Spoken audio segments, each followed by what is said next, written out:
Is Germany ready for an immigration law?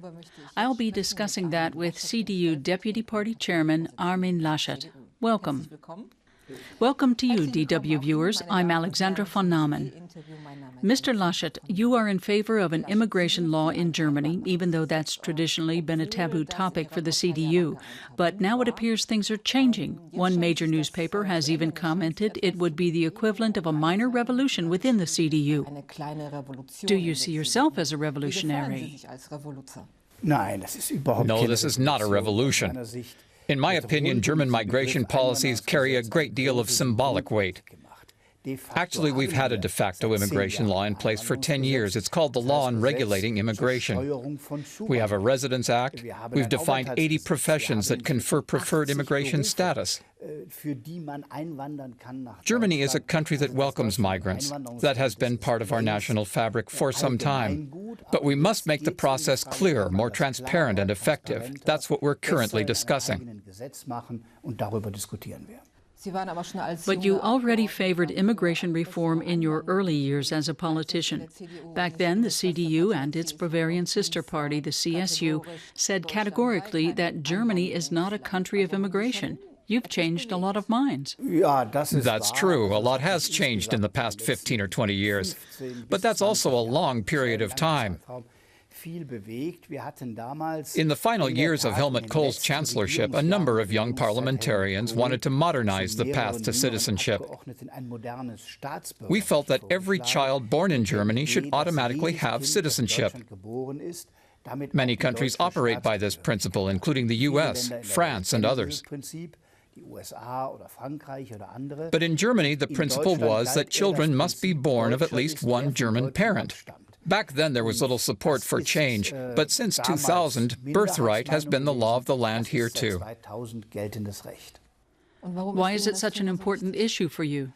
I'm convinced that diversity will make Germany stronger, but only if we recognize the different potential of people. We must allow them to prosper and have access to training. I'm not just talking about football, but one of our national team players is Mesut Özil. Nobody is astonished by that fact anymore, even though it's an amazing achievement. But we need the same thing in politics, in management, in business, and many other professions. That's why I find this issue so important. For a long time, it looked as if Chancellor Merkel had no desire to pick up a hot potato like immigration reform. How did you go about winning her over? I'm not sure I have won her over. A party leadership meeting is scheduled for September 14th. But in my estimation, she has had her eye on this issue for some time. After all, she is the first chancellor to invite migrants to the chancellery. Gerhard Schröder didn't do that, nor did Helmut Kohl, nor Helmut Schmidt, nor Willy Brandt in the half-century where immigration has been allowed. Merkel made the invitation during an integration summit in 2006. She brought a female minister of state to the chancellery. So I think she has a vision for the future when it comes to immigration. What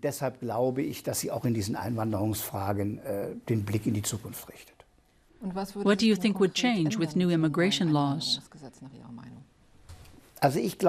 First, we must precisely define the difference between asylum and migration.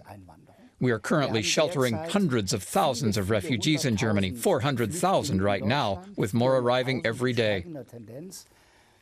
But 40 to 50% of those come from Balkan nations, from democratic countries that are vying for EU membership. They aren't political refugees, but they still want to migrate to Germany.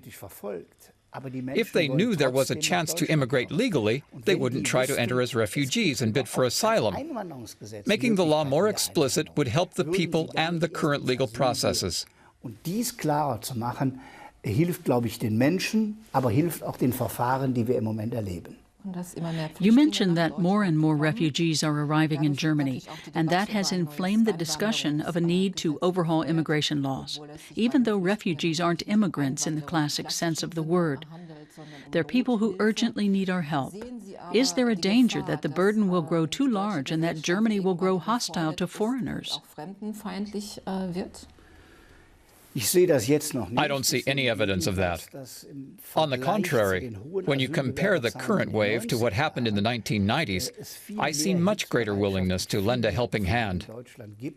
It's partly due to the fact that the conflicts in Syria and Iraq and the situation in Africa and in the Mediterranean countries are permanent issues. So there is much more empathy and a far greater desire to help.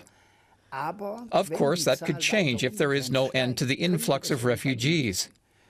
Therefore, it's vital to differentiate between migrants and asylum seekers. The situation shows dramatically how important it is to update our laws.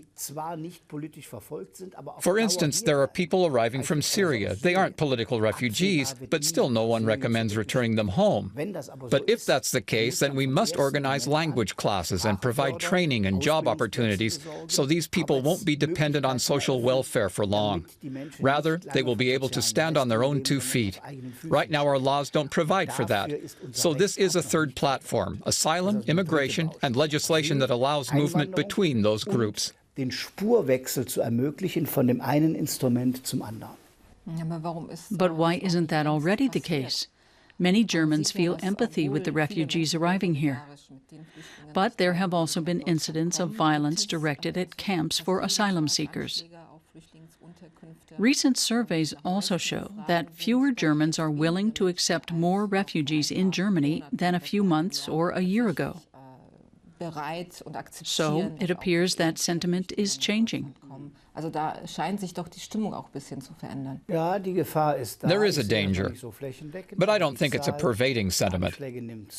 It's true the incidence of attacks is on the rise, and we must do everything in our power to bring the criminals to justice.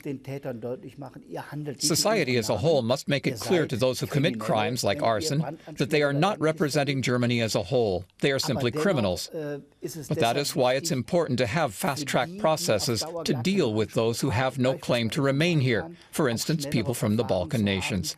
That will allow us to better help those who really are in need. Immigration reform would be a big step in that direction. Let's return to your Bavarian sister party, the CSU. Some are making populist claims of massive abuse of Germany's asylum laws, especially by people from the Balkan nations. Does it bother you that the CSU is scoring political points from the refugee crisis? A few of them bring up the issue now and then. But if you travel to Bavaria, you'll see that the state actually has a very reasonable integration policy in place. The rhetoric is sometimes somewhat different from the rest of Germany, but I don't think politicians are using refugees for their own means. They just have a different method of expressing themselves. But those kinds of remarks can't help, can they? Right, but we don't have to parse words over every comment, every interview, every day. I think we are in reach of an agreement with the CSU, the Social Democrats, even the Greens. But if we want to produce effective results, we'll have to keep these issues out of election campaigns. It's important that we don't exploit the immigration issue in election battles. Politics is about pragmatism. But you once said that your Christian faith anchors your worldview. How much does that faith influence your stance on immigration? Faith can't be used too much in politics. But if you're a person of faith, then every individual is deserving of a helping hand in time of need. The Pope demonstrated that when he visited Lampedusa and spoke out about the dangers of globalization and apathy. Increasingly, we see problems in terms of numbers and facts without taking individuals into account. In the Diocese of Cologne, Cardinal Wilkel ordered the bells rung in all churches 23,000 times in remembrance of the refugees who died trying to cross the Mediterranean. That's an example of using Christian faith to implement policy. It's an influence when we consider legislation. We aren't talking about abstract numbers or waves or a flood. We're talking about individuals with inalienable rights. They deserve a just solution.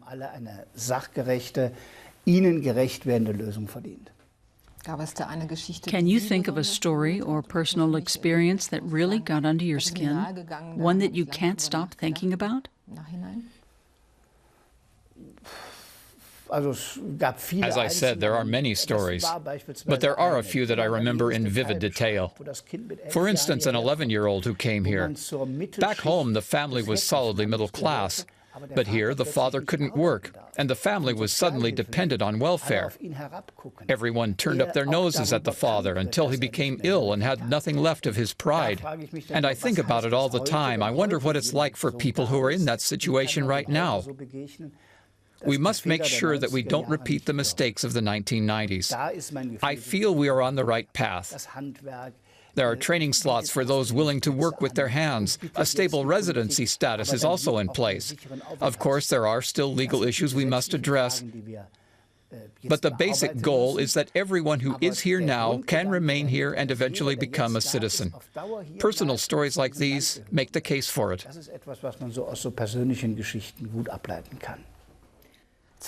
As always, the DW interview finishes off with 3 unfinished sentences. Number 1, if Germany doesn't implement immigration reform, then our cohesive society will dissolve in the long term. Integration and migration policy are key issues for German society. People with political allies need The person who has political allies has many with similar beliefs. You were hoping for a different answer, but I don't agree with your premise. Which premise? The saying is that one who has political allies doesn't need enemies or something like that. But a political party can achieve many things, even if members have different opinions. If I want a break from politics, then